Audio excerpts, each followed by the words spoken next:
Hello all, this is Priyadashni here.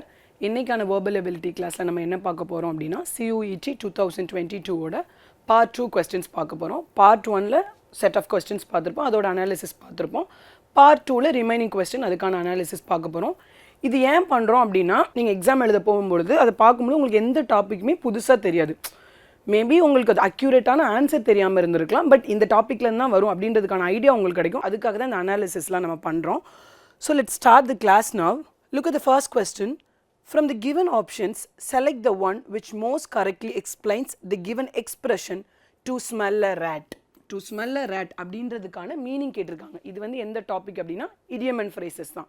இந்த idiom and phrases, meaning, synonyms இது எல்லாமே நீங்கள் படிக்க தான் வரும். இதை வந்து உங்களால் புரிஞ்சுக்கிட்டோ இல்லை இதுக்கு கிராமர் மாதிரி ரூல்ஸோ கிடையாது. So the more you study, the more you will learn. அவ்வளோதான் இதுக்கான சிம்பிள் ரூல். So பார்த்துடலாம். We have options like to spot rats in a dark room, to misunderstand a speaker, to suspect a trick or a deceit, to get confused. இதுக்கான meaning பார்த்துடலாம்.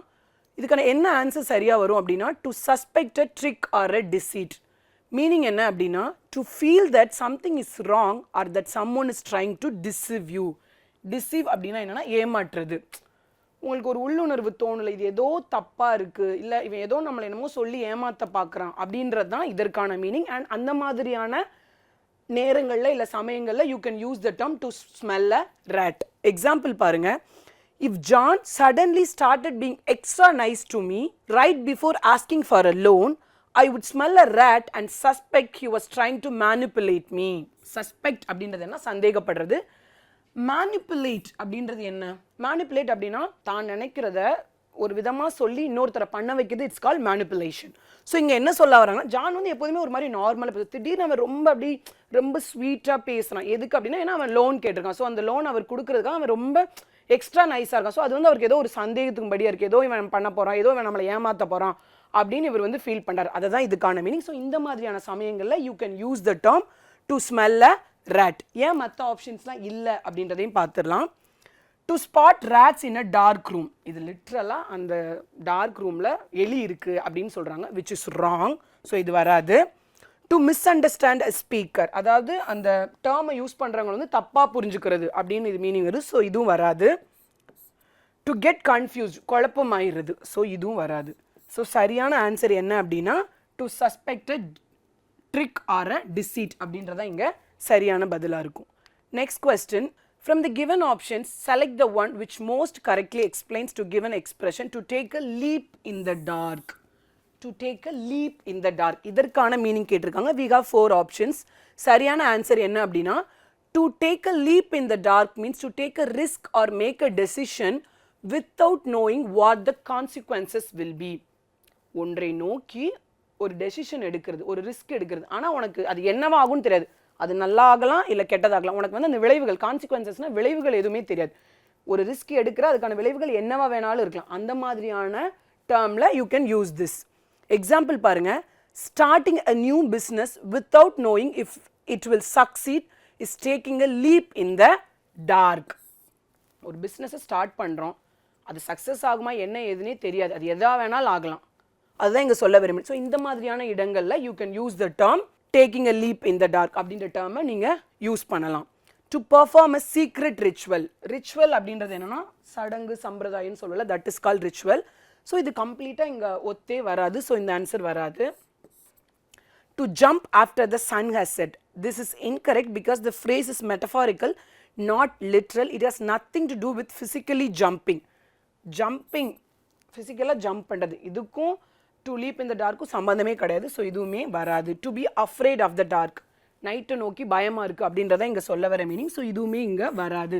So சரியான பதில் என்ன அப்படின்னா to do something without being certain of the outcome and result அப்படின்றதான் இங்கே சரியான பதிலாக இருக்கும். Next question. Select the most correctly explain to given expression to pull one's socks up. Socks அப்படின்னு பார்த்தோன்னே நம்ம யூனிஃபார்முக்கு சாக்ஸ் போடுவோம்ல, அது அப்படின்லாம் நினச்சிடக்கூடாது. idiom and phrases இதுக்கு கம்ப்ளீட்டாக வேறு மீனிங் இருக்குது. அது என்னன்னு பார்த்துடலாம். To pull one's socks up means to make an effort to improve one's work, behaviour or performance. ஒரு விஷயத்தை இம்ப்ரூவ் பண்ணுறதுக்காக நம்ம போடுற effort, that is the meaning of the word to pull socks up அப்படின்றது. எக்ஸாம்பிள் பாருங்க. After failing the first test Tom pulled his socks up and studied harder for the next one. Tom வந்து first எக்ஸாமில் fail ஆயிட்டான். Again வந்து அவன் நல்லா படித்து அவன் எஃபோர்ட் போட்டு நெக்ஸ்ட் எக்ஸாமுக்கு படித்தான் அப்படின்றத இங்கே சொல்ல வர மீனிங். ஸோ இந்த மாதிரியான இடங்களில் you can use the term pulled his socks up. ஏன் மற்ற ஆப்ஷன்ஸ் தப்பு அப்படின்றதையும் பார்த்துடலாம். To depart, the train will depart at 6 o'clock அப்படின்னா என்ன அர்த்தம்? 6 o'clock ட்ரெயின் வந்து விட்டுட்டு போயிடும். Leaving something is called depart. So there is no connection between pulled his socks up with depart. So இது வராது. To try something new and strange, ஒன்று புதுசாக ட்ரை பண்ணுறது, இதுக்கும் அதுக்கும் சம்மந்தமே கிடையாது. ஸோ இதுவுமே வராது. To wear a pair of new socks, already நான் சொன்ன மாதிரி புதுசாக சாக்ஸ் போடுவோம்ல அது அப்படின்னு சொல்லியிருக்காங்க. ஸோ அதுவுமே இங்கே மீனிங் கிடையாது. ஸோ சரியான பதில் என்னவா இருக்குன்னா to make an effort to improve one's performance அப்படின்றது தான் இங்கே சரியான பதிலாக இருக்கும். Next question. From the given option select the one which most correctly explains the given expression. To lose face, to lose face அப்படின்றத இங்கே இடியம். இதுக்கான meaning என்ன அப்படின்னு பார்த்துடலாம்.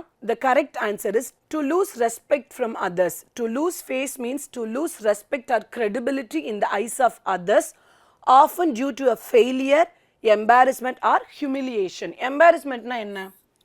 எனக்கு எம்பாரசிங்காக ஃபீல் ஆகுதுன்னு சொல்லுவேன், எனக்கு அப்படி சங்கடமாக இருக்குது அப்படின்னு சொல்லுவல்ல. ஹியூமிலியேஷன் அப்படின்னா அவமானப்படுத்துறது. ஸோ டு லூஸ் ஃபேஸ்னா மற்றவங்க கண்ணுக்கு வந்து நீங்கள் வந்து மரியாதை இல்லாமல் தெரியுது. எதனாலனா நீங்கள் பண்ண ஒரு இழிவான செயலின் மூலமோ, இல்லை நீங்கள் ஒன்றில் ஃபெயில் ஆனதன் மூலியமோ, இல்லை ஏதோ ஒன்று நீங்கள் தப்பாக பண்ணதன் மூலியமோ உங்களோட ரெஸ்பெக்டை நீங்கள் மற்றவங்ககிட்ட இழந்துருவீங்கல்ல. அந்த மாதிரியான இடங்களில் you can use the term to lose respect. Example பாருங்க. The politician lost face when the public discovered he had lied about his qualifications. இதுதான் தமிழ்நாட்டில் நிறைய நடந்துட்டு இருக்கு. ஏன்னா டாக்டரே படிக்காமல் நிறைய பேருக்கு டாக்டர் பட்டம் கொடுத்துருக்காங்களா, அந்த கதை தான் இங்கே. என்னன்னா அந்த பொலிட்டீஷியன் வந்து அவரோட படிப்பை பற்றி தப்பாக சொல்லிட்டாரு அண்ட் அதை பொதுமக்கள்லாம் கண்டுபிடிச்சிட்டாங்க. ஸோ அந்த பொலிட்டீஷியன் மேலே வச்சிருந்த அந்த மரியாதையை வந்து அவங்க இழந்துட்டாங்க அப்படின்றத இங்கே சொல்ல வர்ற மீனிங். ஏன் மற்ற ஆப்ஷன்ஸ்லாம் இல்லை அப்படின்றத பார்த்துடலாம். டு ஃபீல் சேட் அப்படின்னா என்ன அர்த்தம்? ஒன்று நோக்கி கவலையாக இருக்கிறது. ஸோ இது இங்கே தேவையே கிடையாது. ஸோ வராது. டு லுக் ஆங்க்ரி, கோவமாக இருக்கிறது, இதுவும் இங்கே வராது. To B confused, being confuse is different from losing respect and reputation. Confuse ஆனால் குழப்பமாக இருக்கிறது, அதுக்கு இதுக்கும் சம்மந்தமே இல்லை. ஸோ சரியான ஆன்சர் இங்கே என்னவா இருக்கும் அப்படின்னா to lose respect from others அப்படின்றதான் இங்கே சரியான பதிலாக இருக்கும். நெக்ஸ்ட் கொஸ்டின் பாருங்க. From the given option select the one which most correctly explains the given expression. Phrase என்ன கொடுத்துருக்காங்கன்னா one who's new and inexperienced in certain job. அதாவது ஒரு ஃப்ரேஸ் கொடுத்துருவாங்க, அந்த ஃப்ரேஸ்க்கு ஒரு வேர்ட் தான் மீனிங்காக இருக்கும், அதை கண்டுபிடிக்கணும். இது என்ன டாபிக் அப்படின்னா ஒன் வேர்ட் சப்ஸ்டிடியூஷன் அப்படின்றது தான் டாபிக். இது எப்படி கொடுத்துருப்பாங்கன்னா ஒரு ஃப்ரேஸ் கொடுத்துருவாங்க, அதுக்கு ஒரு வேர்ட் தான் சரியான மீனிங்காக இருக்கும், அதை நீங்கள் சூஸ் பண்ணணும், அதுதான் உங்களுக்கான வேலை. ஸோ இங்கே நமக்கு இந்த ஃப்ரேஸ் இருக்குது. இன்எக்ஸ்பீரியன்ஸ்ட் அப்படின்னா என்னன்னா, எக்ஸ்பீரியன்ஸ் அப்படின்னா என்ன? அனுபவம் உள்ளவங்க. இன்எக்ஸ்பீரியன்ஸ்னா அனுபவம் இல்லாதவங்க. ஸோ அது என்ன ஆன்சர் கரெக்டாக வரும் அப்படின்னா நாவைஸ் அப்படின்றது தான் இங்கே கரெக்டாக வரும். we have other options also like versatile, veteran and namesake. novice அப்படின்றத இங்கே இந்த ஃப்ரேஸ்க்கான சரியான மீனிங்.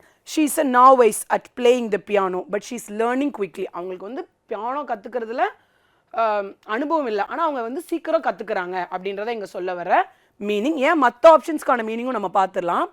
versatile அப்படின்னா என்னன்னா means someone who is skilled in multiple areas, not someone who is inexperienced. example, John is versatile because he can play the piano, paint and write poetry. அவர் வந்து ஒரு versatile-ஆன actor அப்படிலாம் நம்ம பேசும்போது சொல்லலாம். அப்படின்னா பல துறையில் அனுபவம் உள்ளவங்களா இருப்பாங்கல்ல, that person is called versatile.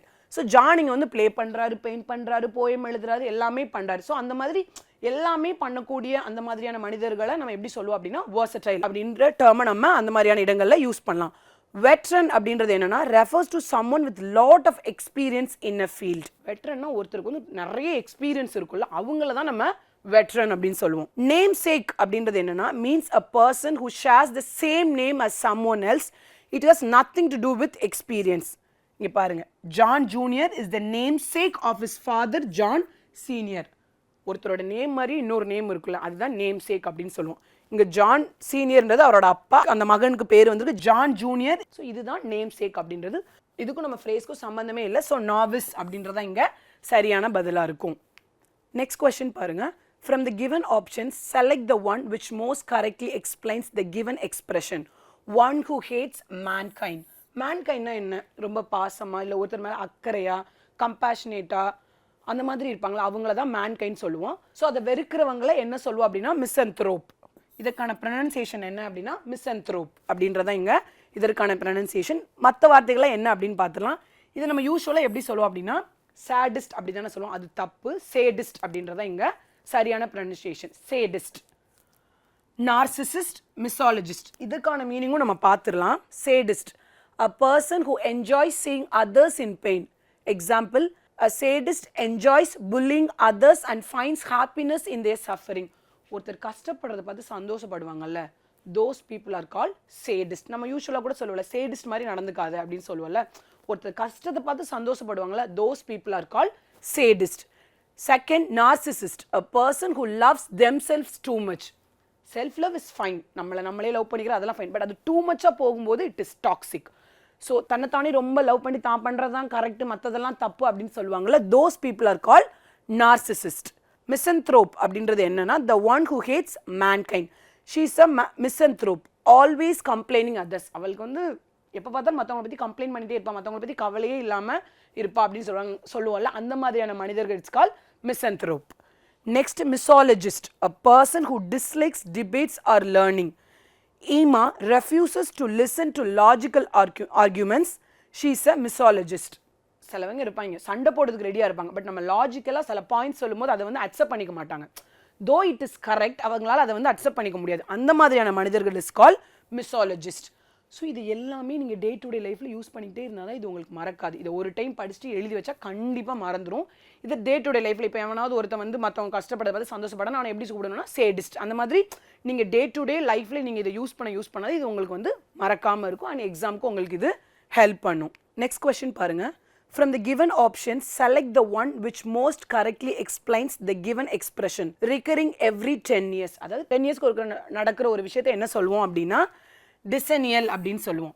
Annual அப்படின்றது என்ன, வருஷத்துக்கு ஒரு முறை நடக்கிறது. அந்த மாதிரி எல்லாத்தையும் பார்த்துலாம். சென்டினியல் அப்படின்னா 100 இயர்ஸ்க்கு ஒன்று நடத்துறது தான் சென்டினியல். எக்ஸாம்பிள் பாருங்க.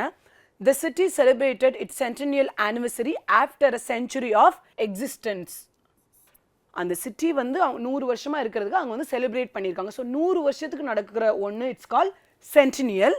பைனியல் அப்படின்றது என்னன்னா occurs every 2 years. The art festival is biennial. Meaning it happens every 2 years. அந்த ஆர்ட் ஃபெஸ்டிவல் வந்து பைனியல் அப்படின்னு ஆர்ட் ஃபெஸ்டிவல் சொல்லுவாங்க. ஏன் அப்படின்னா அது வந்து 2 வருஷத்துக்கு ஒருக்க நடக்கும். நெக்ஸ்ட் டெசினியல் அப்படின்றது என்னன்னா 10 வருஷத்துக்கு ஒருக்க நடக்குது. It's call decennial. எக்ஸாம்பிள் பாருங்க. The government conducts a decennial census to count the population every 10 years. 10 வருஷத்துக்கு ஒருக்க அவங்க வந்து சென்சஸ் எடுப்பாங்க பாப்புலேஷனை கண்டுபிடிக்கிறதுக்காக அப்படின்றத இங்கே சொல்ல வர மீனிங். ஸோ 10 வருஷத்துக்கு ஒருக்க நடக்குது. It's call டெசினியல். குவாடினியல் அப்படின்றது என்ன அப்படின்னா every 4 years. The Olympic Games are a quadrennial event held every 4 years. Olympic game வந்து நம்ம வந்து quadrennial game அப்படின்னு சொல்லுவோம். ஏன்னா அது வந்து 4 years once நடக்கும். அதனால அதை quadrennial அப்படின்னு சொல்லுவோம். 1 year நடந்தால் அது annual அப்படின்னு சொல்லுவோம். இதெல்லாம் மைண்டில் வச்சுக்கோங்க.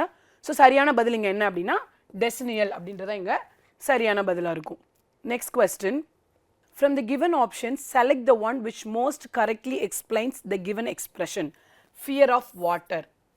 ஃபஸ்ட்டு ஃபோபியா அப்படின்றது உங்களுக்கு என்ன அப்படின்றது தெரியும். ஃபோபியானா ஒரு மனநோய் இஸ் கால் ஃபோபியா. ஆனால் இப்போ அது எல்லாத்துக்குமே ஃபோபியா இருக்குன்னு சொல்கிறாங்க. அதாவது தண்ணியை பார்த்தா சிலவங்களுக்கு பயமாக இருக்குது, சிலவங்களுக்கு ஹைட்டை பார்த்தா பயமாக இருக்குது, சிலவங்களுக்கு சாப்பிட்றதுக்கு பயமாக இருக்கும், சிலவங்களுக்கு நம்ம செத்து போயிடுமோன்னு பயமாக இருக்குது. இந்த மாதிரி நிறைய ஃபோபியா இருக்குது.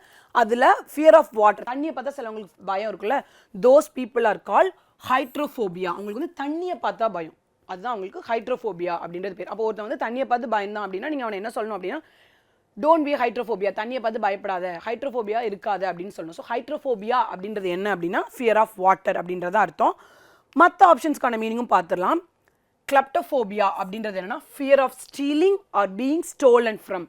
யாராவது எதையாவது திருடிடுவாங்களோ, நம்மகிட்ட இருந்து ஏதாவது எடுத்துருவாங்களோ அப்படின்ற ஒரு பயத்திலே இருப்பாங்கல்ல, those people are call kleptophobia. Hydrophobia already நம்ம பார்த்துட்டோம், தண்ணியை பார்த்து பயப்படுறவங்க.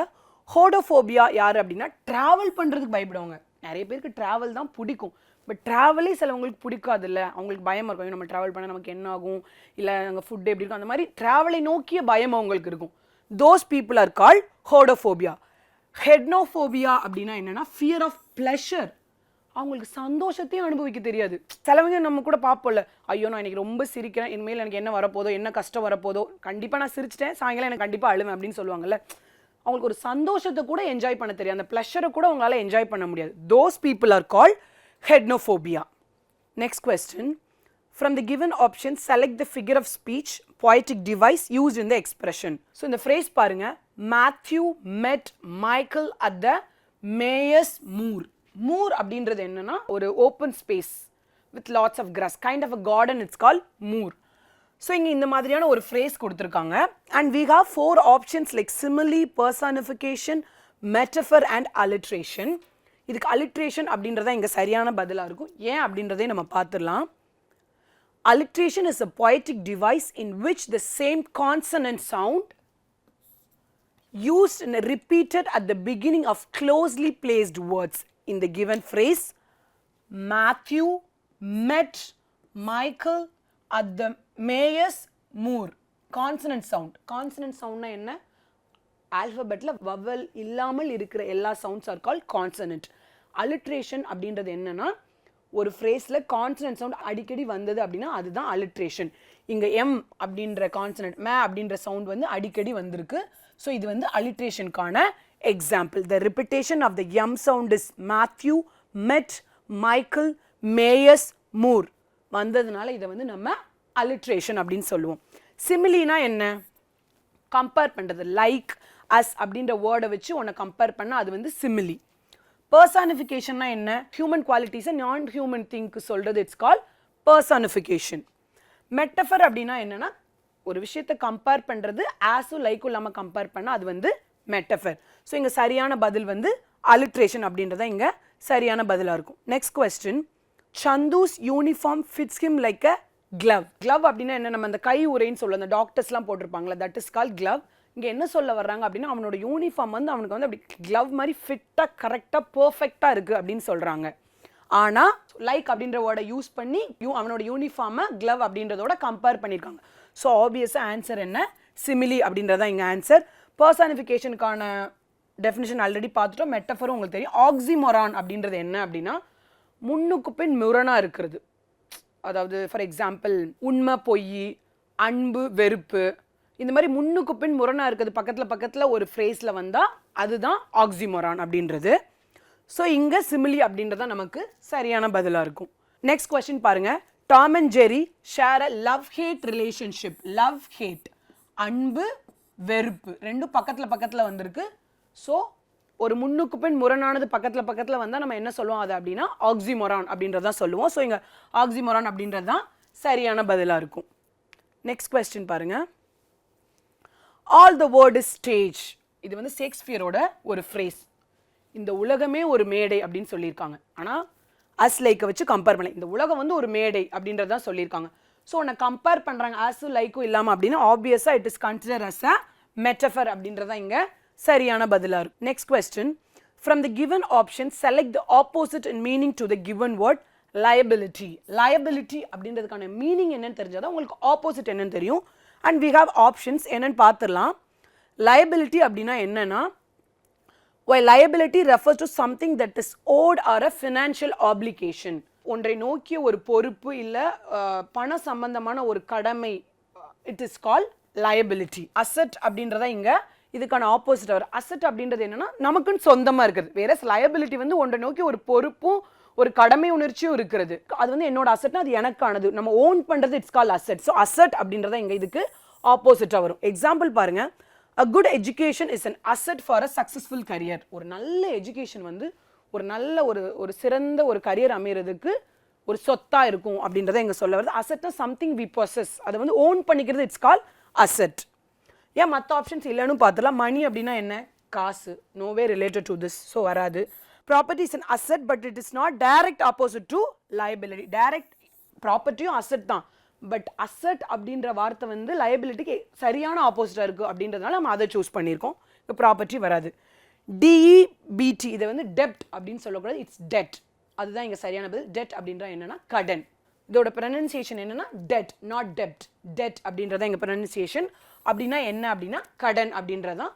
ஸோ இதுவுமே வராது. அசட் அப்படின்றது தான் எக்ஸாக்டான சரியான ஆப்போசிட் லயபிலிட்டிக்கு.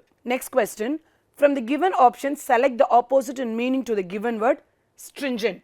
stringent அப்படின்றதுக்கான ஆப்போசிட் கேட்டிருக்காங்க. stringent அப்படின்னா என்ன நம்ம ஃபர்ஸ்ட் பார்த்துடலாம். The opposite in the meaning to the word stringent is lenient. stringentக்கான ஆப்போசிட் lenient அப்படின்னு சொல்லிட்டோம்.